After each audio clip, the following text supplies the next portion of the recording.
picture a desert. Not the romantic kind, not the golden dunes of postcards and paintings. This is the desert of Dudael, a name that appears once in ancient literature and vanishes.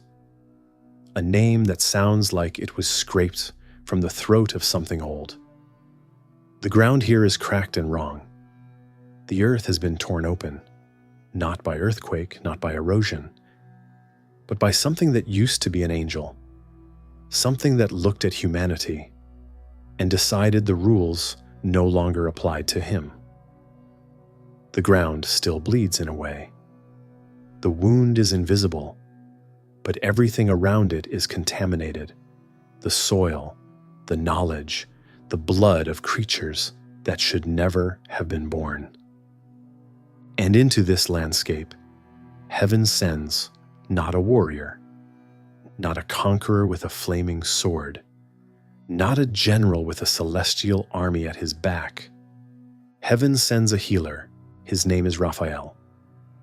And in the ancient Jewish text, known as the first Book of Enoch, he receives what may be the most specific, most clinical, most quietly devastating commission in all of angelology. Bind Azazel hand and foot, cast him into the darkness of the desert, cover him with sharp and jagged rocks, cover his face so that he cannot see the light, and on the day of the great judgment he will be sent into the fire. And heal the earth which the watchers have corrupted. Heal the earth, as though the earth were a patient, as though corruption were a wound that could be closed. What if heaven's answer to its greatest crisis was not a conqueror, but a physician? And what if that tells us something so profound about the nature of divine power that certain traditions found it deeply inconvenient and quietly moved him to the margins? Raphael is one of the 4 great archangels of Second Temple Judaism. He is named in Scripture. He walks with a human being for weeks, disguised as a man, and only reveals himself at the end of the story. He is older than most of Christianity's angel tradition. He is prominent in the Dead Sea Scrolls. And yet, if you ask most Christians to name the archangels, they will say Michael and Gabriel and stop. They might add Lucifer, who isn't technically an archangel at all. But Raphael has been almost completely erased from mainstream Christian consciousness. Why? Today we are going to follow that erasure backward, all the way to its source. We are going to read the actual commission, the exact words of Raphael's assignment in 1 Enoch chapter 10. And we are going to ask what they reveal about a theology of healing that is more radical, more subversive, and more psychologically sophisticated than anything the warrior angels represent. We are going to visit the Book of Tobit, where the same angel spends weeks walking with a frightened young man through a world full of demons, disguised as a stranger named Azarias. We are going to ask whether binding and healing are actually the same act. And we are going to ask why heaven, at the moment of its deepest crisis, sent not the strongest, but the most careful. This is the story of the angel who cleaned up after the watchers. And it is stranger, darker, and more beautiful than you have been told. To understand Raphael, you have to first understand what he was sent to fix. And to understand what he was sent to fix, you have to understand one of the strangest and most influential texts in all of ancient Judaism. A text that shaped early Christianity, left its fingerprints across the New Testament, filled the caves of Qumran with copies, and was eventually demoted, marginalized, and in most Christian traditions, forgotten entirely. We are talking about the first book of Enoch. And its opening mythology is not, to put it gently, a comfortable story. In Genesis chapter 6, there is a passage so strange and so brief that readers have been arguing about it for 2,000 years. It describes the sons of God, Bene Elohim, looking at the daughters of men, finding them beautiful, taking them as wives, and fathering children. Those children are called the Nephilim, giants, men of renown. And then the passage ends as abruptly as it began, and the text moves on to Noah and the flood, as though this extraordinary thing, angels interbreeding with humans, is simply a narrative throat-clearing before the main event. The Book of Enoch does not move on. The Book of Enoch stops there and expands. In the Enochic telling, the sons of God are the watchers, 200 angels who descended to Mount Hermon and made a pact. The pact was this: we will go down. We will take wives from among the humans, and if any of us recants, the rest will be cursed along with him. They bound themselves to the decision with an oath. They descended together, and then, over generations, they proceeded to unmake the world. Here is what the Watchers did, according to Enoch. They took human wives and fathered the Nephilim, giants so enormous that the earth could not sustain them, who consumed everything humans grew, and then began consuming the humans themselves. They taught humanity forbidden knowledge, the making of weapons, the cutting of root and herb, enchantments, astrology, the cutting of metals, the beautification of women with cosmetics and jewelry. The leader of this technological corruption was a watcher named Azazel, and the text says something remarkable about him.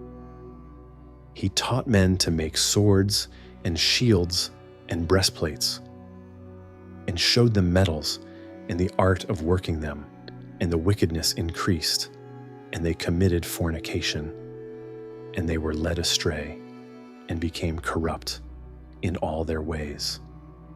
The earth cried out. That phrase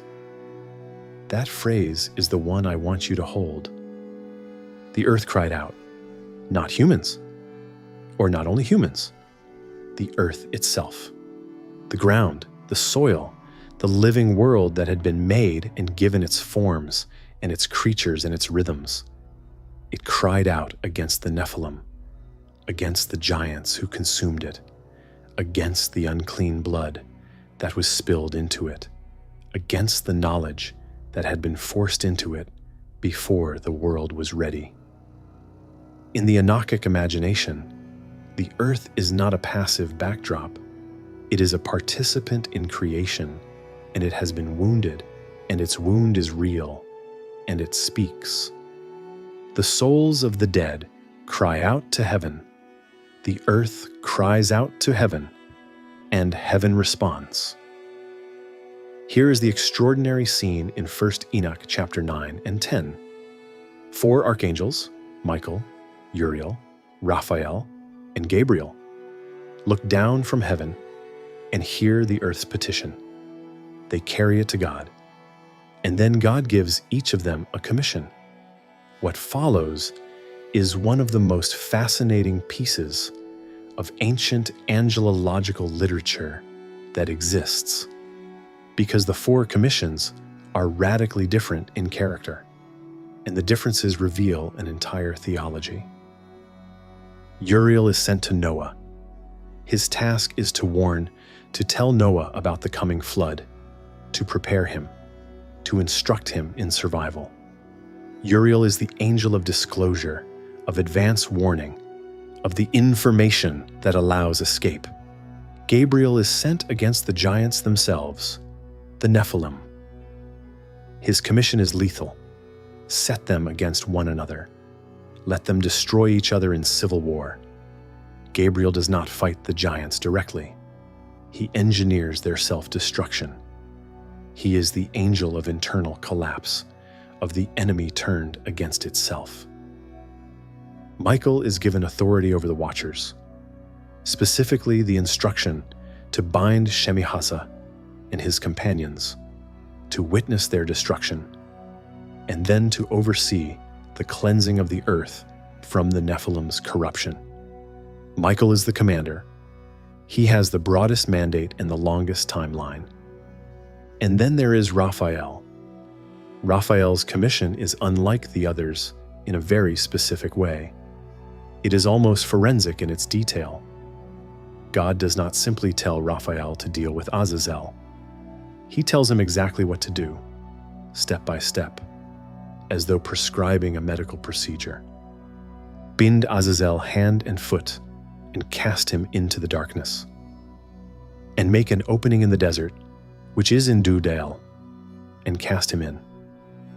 And place upon him rough and jagged rocks, and cover his face so that he may not see light. And on the day of the great judgment he shall be cast into the fire.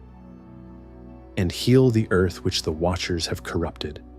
Proclaim the healing of the earth, that they may heal the plague, and that all the children of men may not perish, through all the secret things that the Watchers have disclosed and have taught their sons. Read that again slowly. Bind Azazel. Cover his face. Cover his wound with stone. Then heal the earth. Why is Raphael the one given the binding? Why not Michael the commander? Or Gabriel the destroyer? This is the first of several questions that will follow us through this entire story. And the answer, I think, is theological, rather than merely logistical. To bind Azazel is not simply to punish him, it is to remove him from the wound, to extract the source of corruption from the earth, the way a surgeon removes the thing that is causing sepsis. You cannot heal a wound that still has the blade in it. Raphael must do both acts, because both acts are part of the same act. Binding is healing, and healing requires, first, that you confront the source of the damage directly, which means Raphael is the only archangel whose commission requires him to touch the thing that is most corrupt. Michael commands from authority. Gabriel engineers destruction from a distance. Raphael reaches into the darkness and does the work with his hands. Does that sound familiar? Does that sound like something you have encountered before, not in theology but in the psychology of repair? In anyone who has ever tried to genuinely heal something rather than simply overpower it? We will come back to that. Here's a question that almost no one asks about Raphael's commission, and it is the one that I think reveals the most. Why does God not simply destroy Azazel? The commission is not execution. Azazel is not annihilated. He is bound, hand and foot, like a prisoner, not like a condemned man. He is placed in a hole in the desert of Dudael. Sharp rocks are placed over him.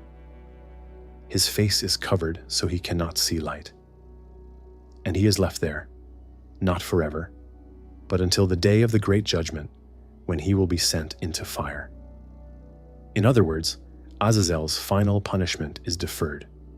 He exists, restrained, in a kind of suspended imprisonment beneath the desert, waiting for the end of things.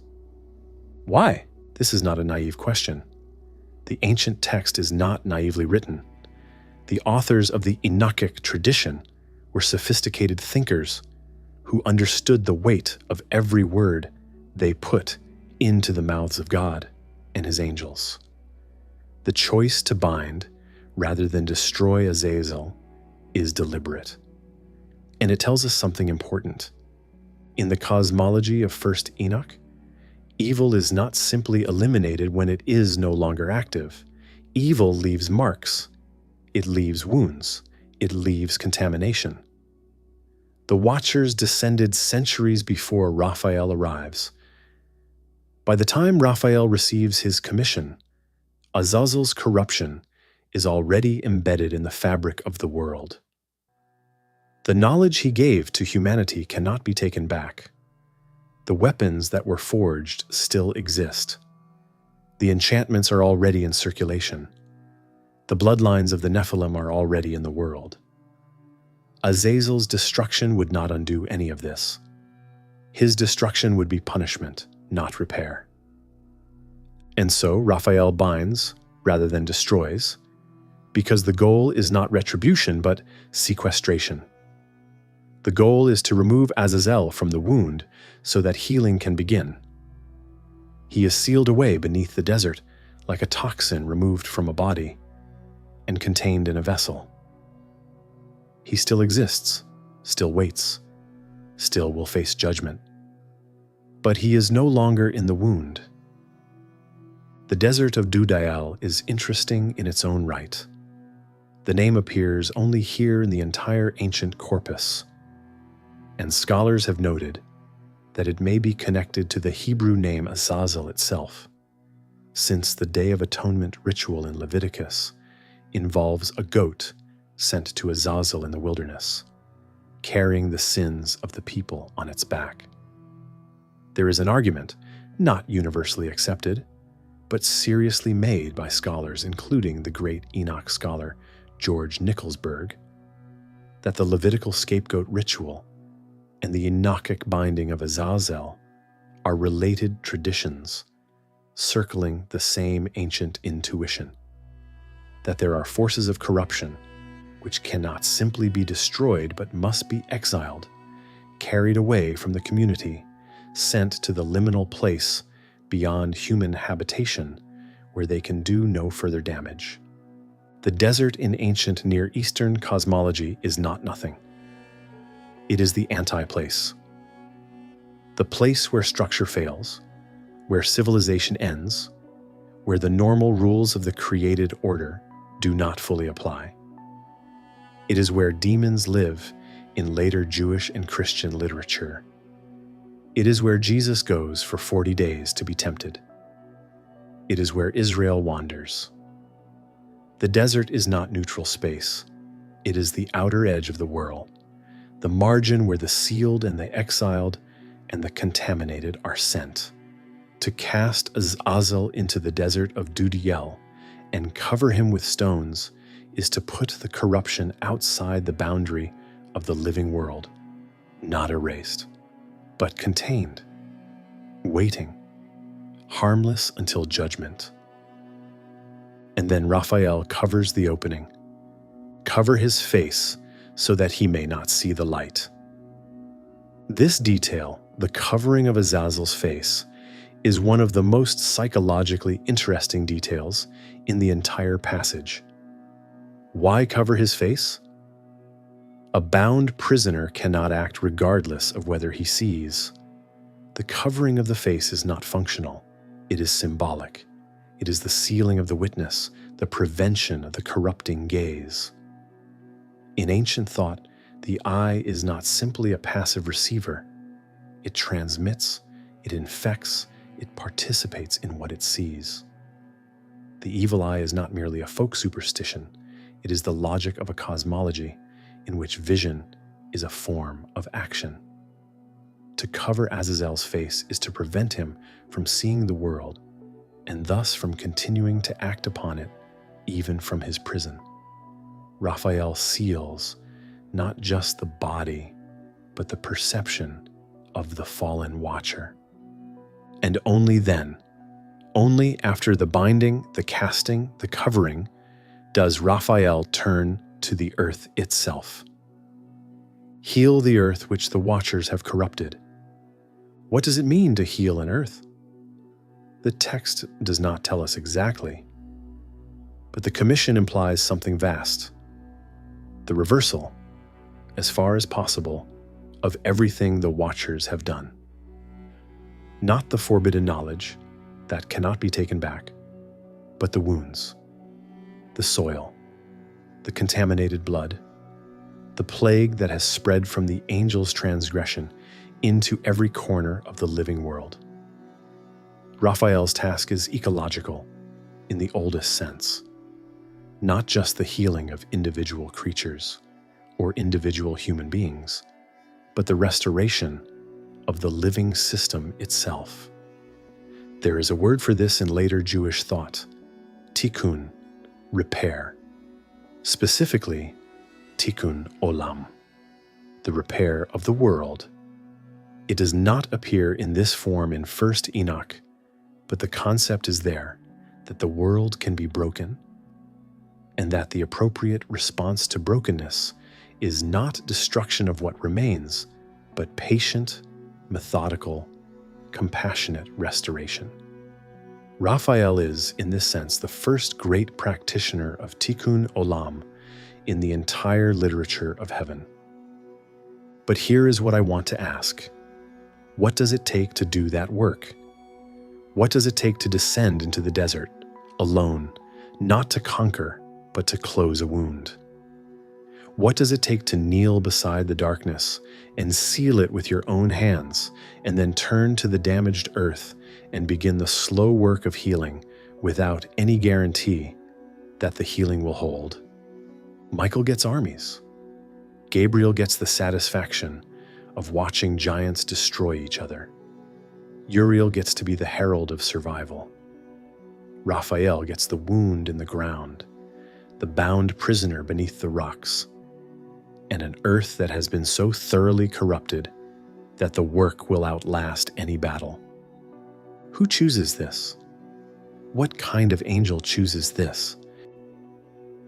Somewhere between the late 3rd and early 2nd century BCE, a Jewish author, we do not know who, wrote a short, strange, beautiful novella about a blind old man, his troubled daughter-in-law, a dangerous demon, a fish, and a journey. The story is called Tobit, and for centuries it was considered canonical by most Christian traditions before being relegated to the Apocrypha by Protestant reformers in the 16th century. It is still canonical in Catholic and Orthodox Christianity. And in its pages, Raphael appears again, not as a cosmic surgeon sealing evil beneath the desert, but as a man, a companion, a stranger who shows up at exactly the right moment. The setup of Tobit is this. Tobit is a righteous Jewish man living in Nineveh during the Assyrian exile, who has been blinded by bird droppings falling into his eyes while he slept in his courtyard. A detail so specific and so undignified that it has always seemed to me like a sign of the author's confidence. Tobit is also owed a large sum of money by a relative in the distant city of Ecbatana. At the same time, in Ecbatana, a young woman named Sarah has been married 7 times and has seen each of her husbands killed on their wedding night by a demon named Asmodeus before the marriage could be consummated. Both Tobit and Sarah, in their separate miseries, pray for death on the same night. God hears both prayers and sends Raphael. Raphael arrives in human form, presenting himself as a man named Azarias, a relative of Tobit's family, willing to travel with Tobit's son Tobias to Ecbatana to collect the debt and, incidentally, to meet Sarah. Tobias does not know he is traveling with an archangel. His father does not know. No one in the story knows, until the very end, when Raphael reveals himself. And this is what makes Tobit so theologically fascinating, because for the entire length of this story, weeks of journey, battles with a demon, a marriage, a healing, Raphael does his work in complete anonymity. Think about what this means in contrast to how angels usually operate in ancient literature. Angels typically appear in blazing light, or in terrifying form, or with explicit announcements of divine authority. I am Gabriel, who stands before God. The angel in Genesis who wrestles with Jacob dislocates his hip and leaves him marked for life. Angels in the Hebrew Bible tend to make their presence known in ways that are unmistakable and often overwhelming. Raphael does not do this. Raphael knocks on the door as a neighbor's cousin and asks if the journey is going in his direction. There is a profound theology embedded in this disguise. The Raphael of Tobit is not less than the Raphael of Enoch. He is the same figure operating by the same logic. In Enoch, Raphael heals the earth not by spectacle, but by specific, careful action. Bind this thing, cover this wound, restore this damage. In Tobit, Raphael heals a family, a blind man, a demonized woman, a frightened young man, not by announcing divine power, but by accompanying, by walking alongside, by giving Tobias the instructions he needs, how to catch a fish, how to use the fish's organs, how to pray, how to approach Sarah, and letting Tobias be the one who does the acts. This is remarkable. Raphael doesn't cast out Asmodeus himself. He tells Tobias how to do it. He gives the young man the knowledge he needs and then stands back. Compare this to the other archangels. Michael's mode is command. Gabriel's mode is announcement. Uriel's mode is revelation, the showing of hidden things. Raphael's mode is accompaniment. He walks with the person who needs to heal. He provides what is needed. He does not perform the healing, he enables it. There is a school of thought in modern therapeutic practice. It goes by various names. But its essence is this: the healer's job is not to fix the person, but to accompany them to the place where they can access their own capacity for healing. The healer who sweeps in and solves the problem for the patient is not a healer, but a rescuer. And rescuing creates dependency rather than restoration. True healing empowers the healed. Raphael, it seems, understood this 2.5 millennia ago. And then there is the fish. Tobias is bathing in the Tigris River when a large fish leaps out and tries to bite him. Raphael, traveling as Azarias, tells him, "Catch the fish, cut it open. Keep the heart, the liver, and the gall. These will be useful.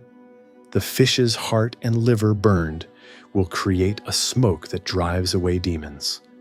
The gall will heal blindness." Modern readers sometimes stop here and smile nervously. This sounds like folk magic, like the kind of thing that belongs in a fairy tale rather than a sacred text. But look at what the text is doing. The fish, nature, the material world, is the source of the cure. The remedy for demon possession and for blindness comes from the created world itself. Raphael is not invoking divine power from outside nature. He is directing Tobias's attention to the healing that is already present within the natural order, waiting to be found by someone who knows how to look. The angel of healing knows where the medicine is hidden.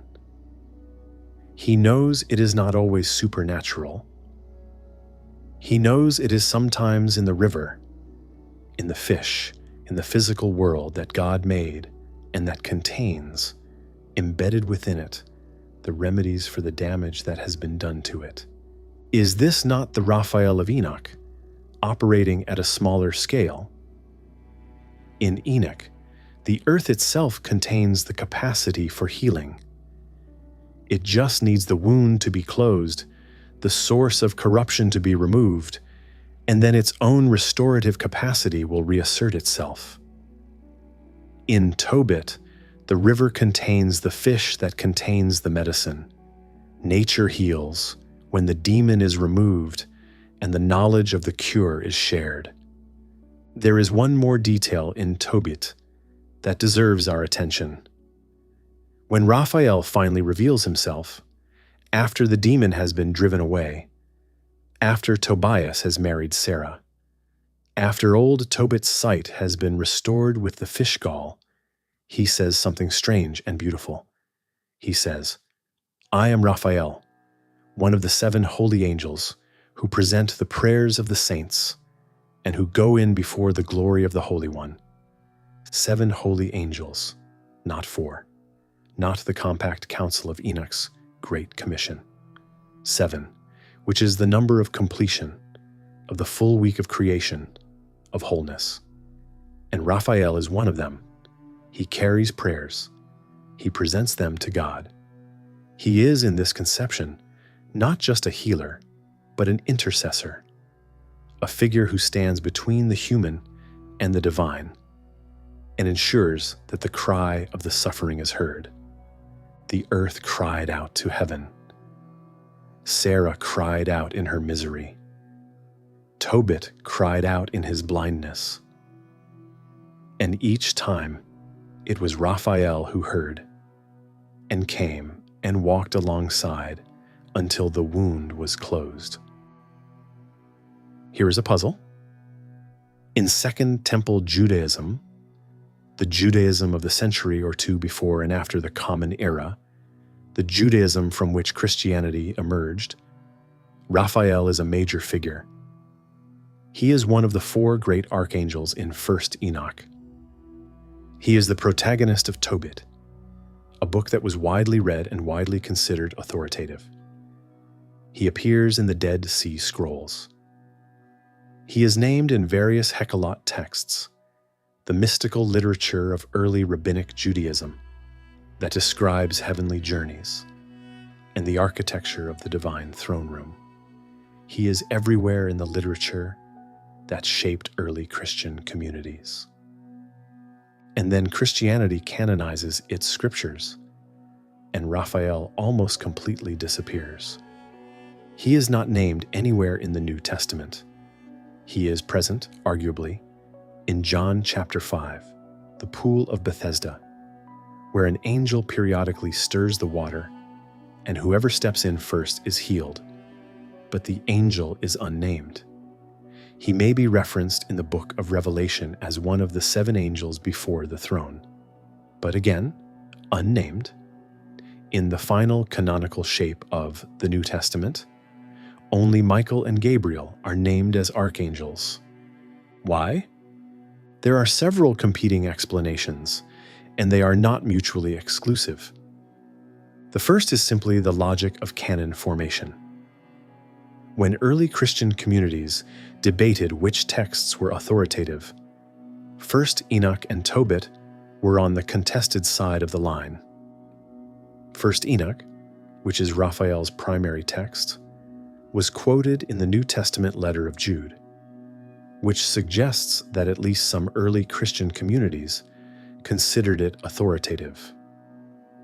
But over time, Enoch was pushed out of the main canon, partly because of the radical implications of its mythology, partly because the growing church wanted to consolidate authority around a set of texts that could be agreed upon across diverse communities, and partly because Enoch's angel mythology was complicated enough to create theological problems for doctrines still being worked out.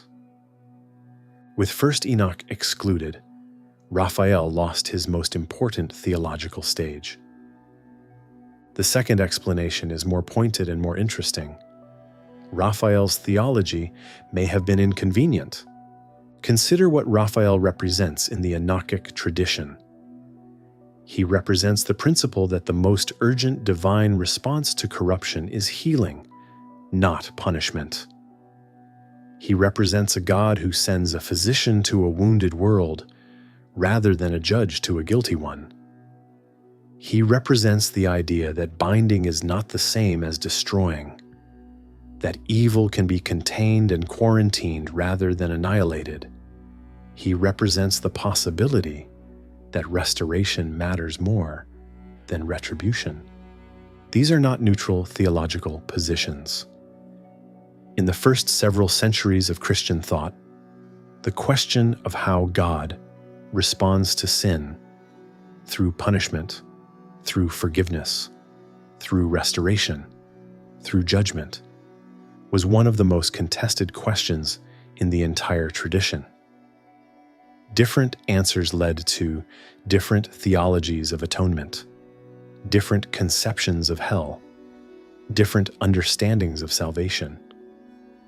A figure whose entire function is repair, rather than retribution, is a figure who complicates the narrative of divine punishment and reward.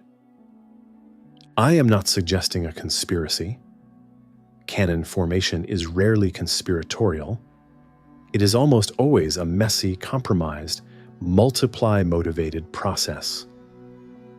But the effect of the decisions made in early Christianity was that the angel of healing was sidelined, and the angels of war and announcement, Michael and Gabriel, remained center stage. The contrast is illuminating. Michael defeats Satan. Gabriel announces the incarnation. These are narratively satisfying, theologically useful figures for a tradition that needed to tell a story about divine victory over evil and divine intervention in human history. Raphael's function, quietly binding what needs to be contained, slowly healing what has been damaged, walking in disguise alongside frightened young men, does not make for the same kind of narrative drama. His work is not triumphant, it is restorative. And restoration, unlike victory, does not announce itself. He survived in Judaism, where he remains one of the 4 archangels and is invoked in liturgical prayer. He survived in Catholicism and Eastern Orthodoxy, where Tobit's canonical status kept him present. He has a feast day, September 29th, shared with Michael and Gabriel. But in Protestant Christianity, where Tobit was demoted to the Apocrypha, Raphael essentially ceased to exist as a living figure in popular devotion. He survived, most unexpectedly perhaps, in Islam. The Islamic tradition does not share the Christian canon debates, and it developed its own rich angelology that intersects with both Jewish and Christian sources. In Islamic tradition, there is an angel named Israfil, who is associated with healing and with the trumpet of resurrection, the angel who will blow the horn at the end of time that awakens the dead. The connections between Israfil and Raphael are not direct or simple. Israfil's primary function is eschatological rather than healing. But the overlap is suggestive. Both are figures of restoration. Both are connected to the moment when damage is finally, definitively reversed. The trumpet that Israfil blows is the sound of the world being made new, which is, in the end, what Raphael's commission in Enoch was always about. And here is the question I want to leave with you from this section. What does a tradition lose when it loses its healer? What happens to a theology that retains the angel of war and the angel of announcement, but quietly removes the angel of repair? Does it become more likely to reach for force as its first response to corruption? Does it become less comfortable with the slow, undramatic, untriumphant work of restoration? Does it mistake the absence of spectacle for the absence of power? The healer works in shadow.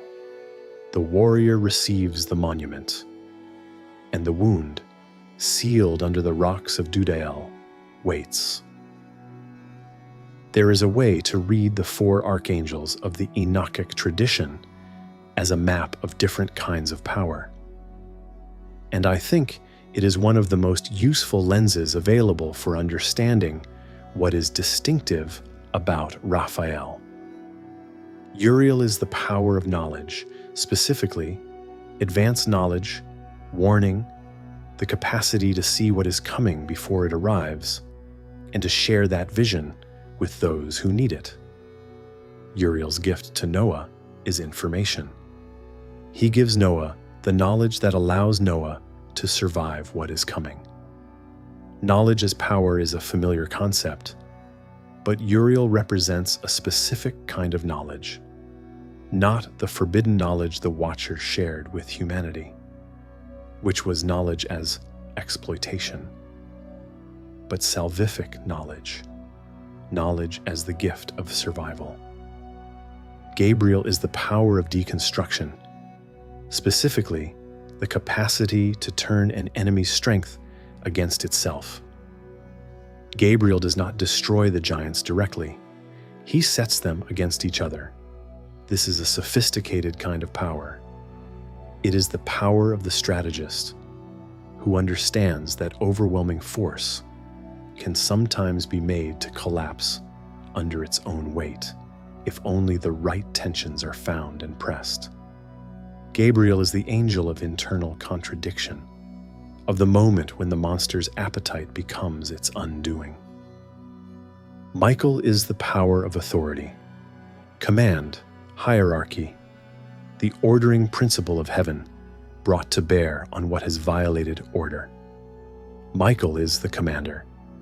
His power is the power of legitimate force, exercised through sanctioned channels.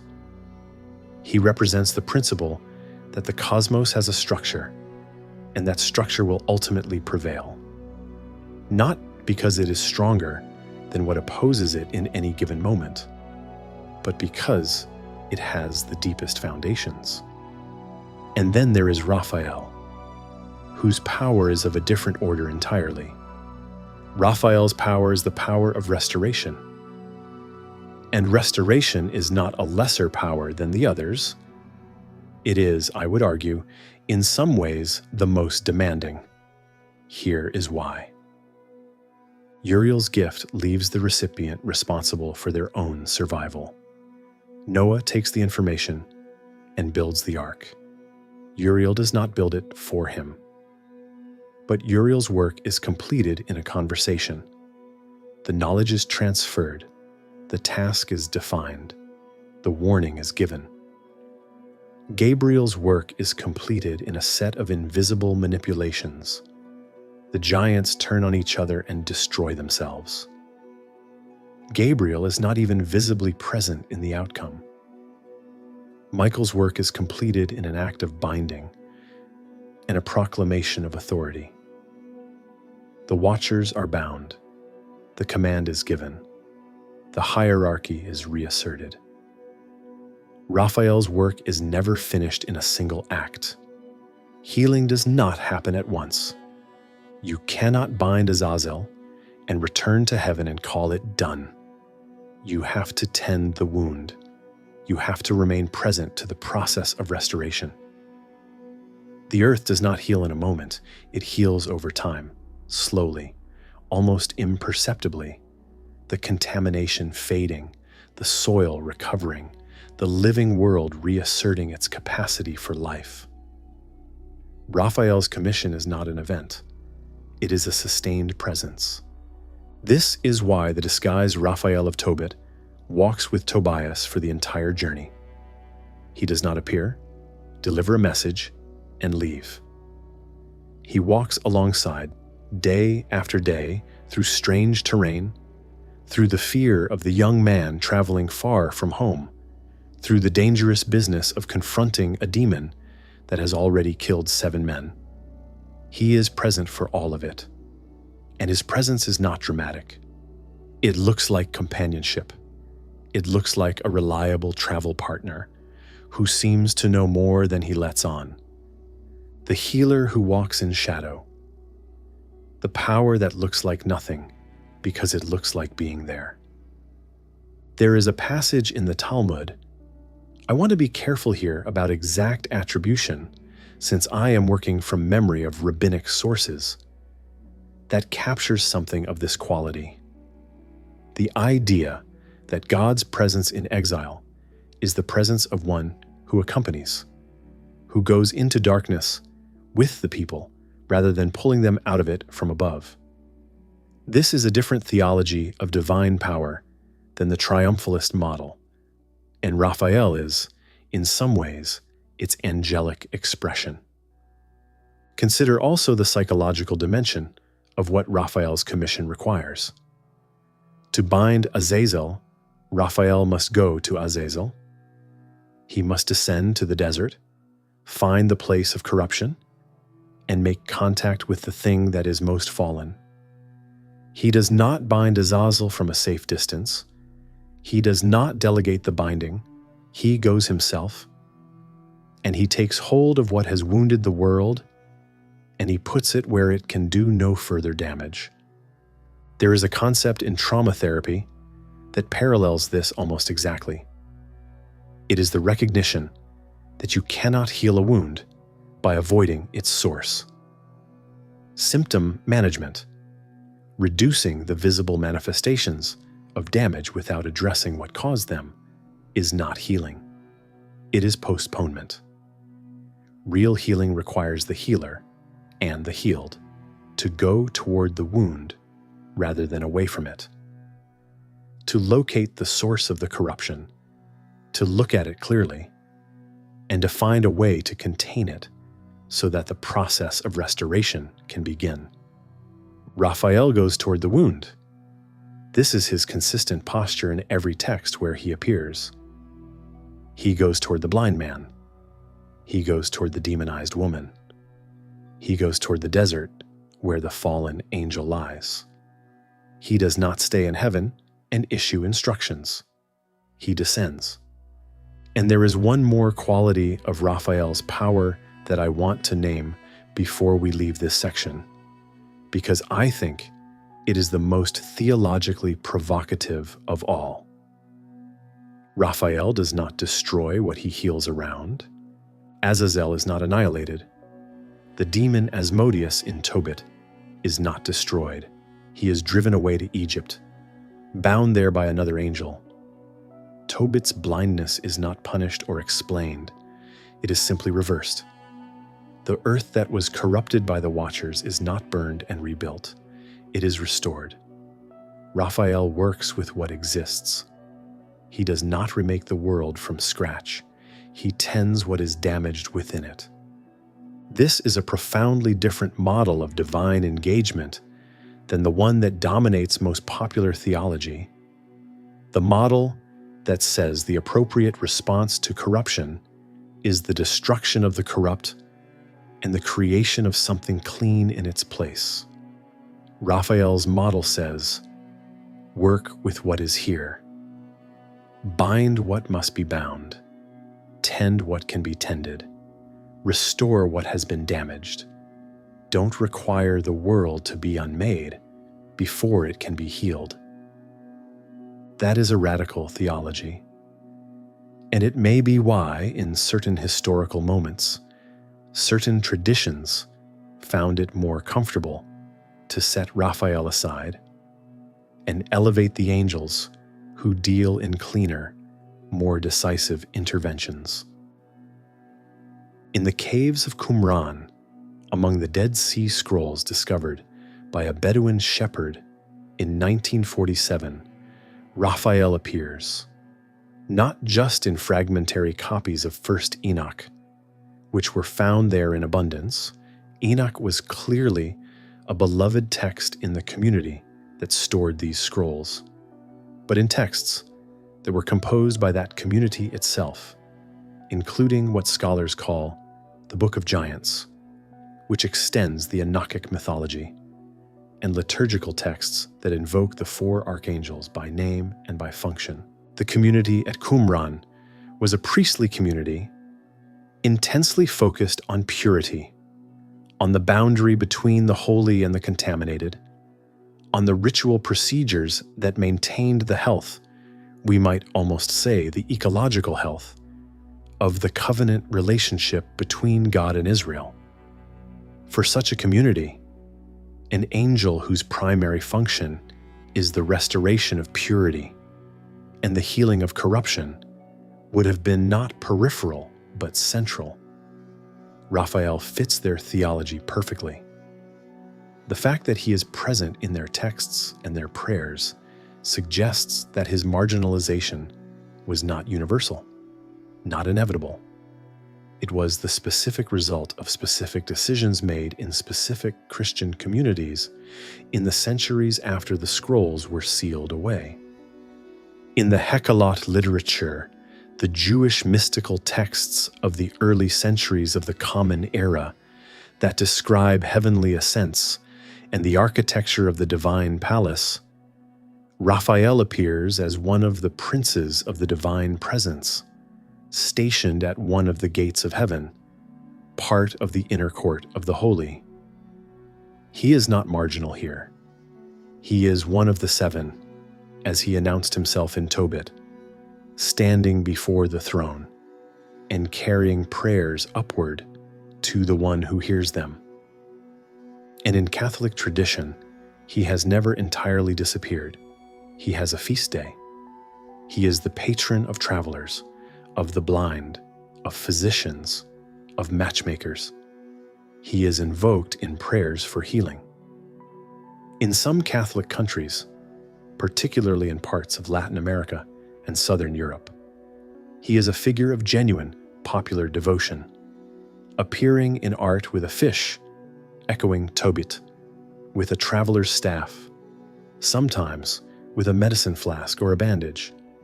He is recognizable. He is present. What does his legacy tell us?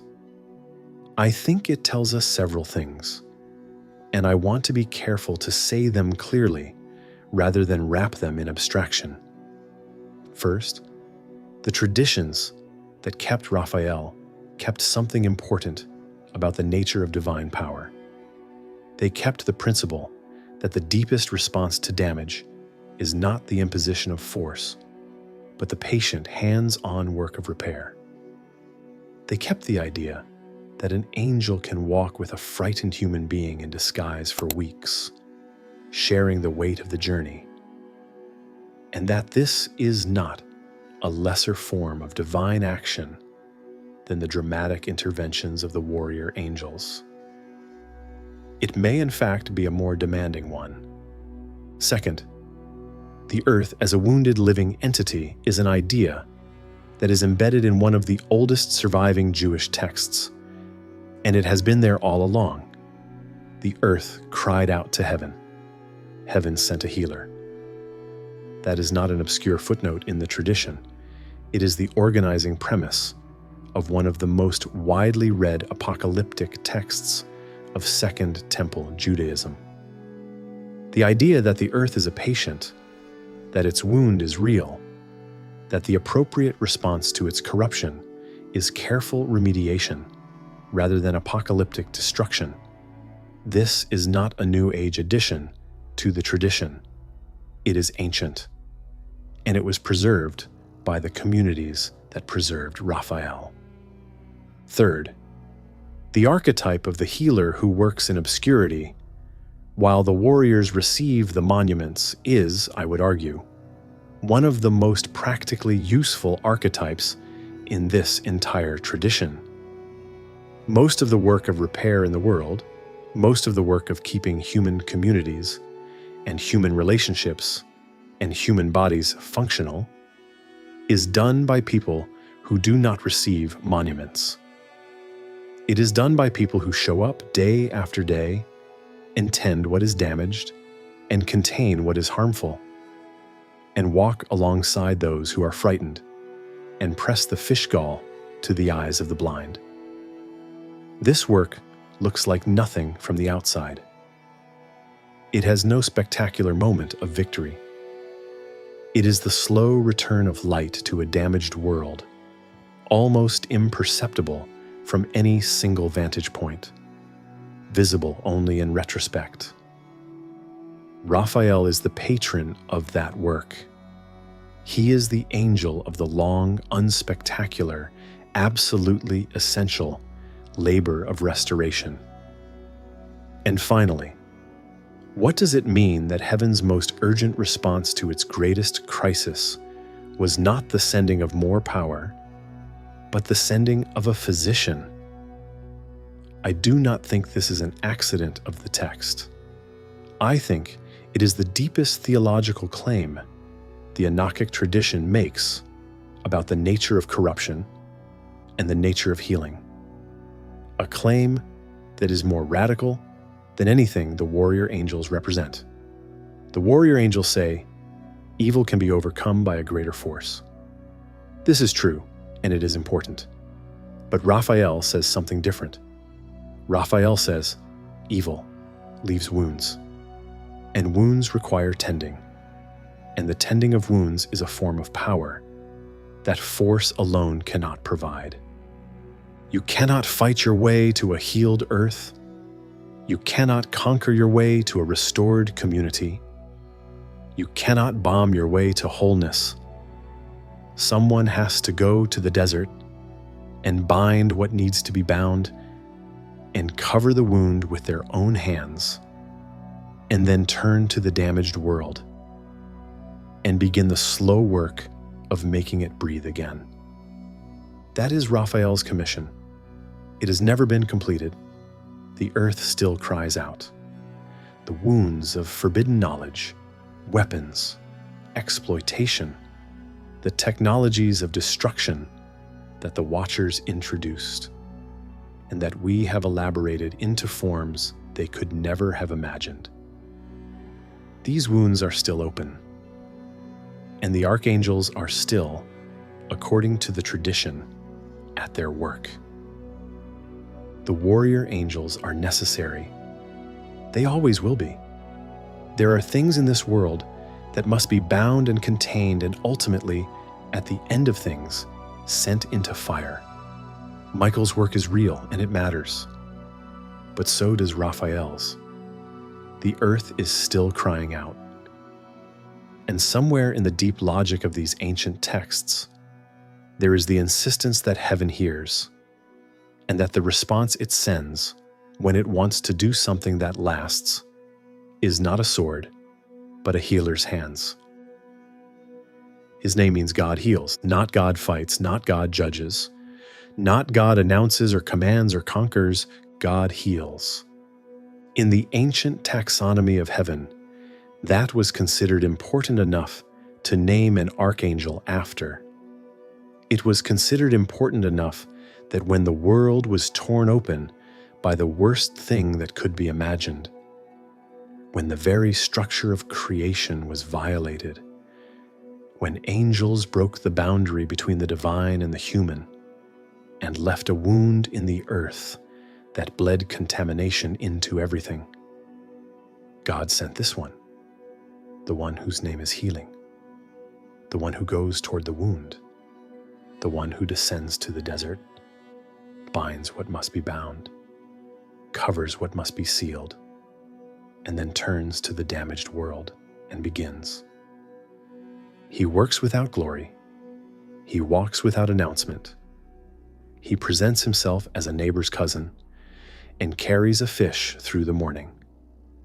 And at the end of the story, reveals that he has been an archangel all along, and that the prayers you prayed in your darkest hour were heard, and that the one who walked beside you was the one who presented them to God. The earth is still healing.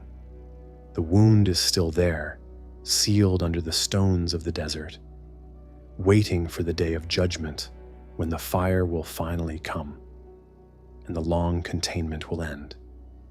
And Raphael, whose name means God heals, is still at his commission, binding what cannot yet be destroyed, healing what can be tended, walking beside the frightened young men and women who are making their way through a world that has been torn open by things that should have known better.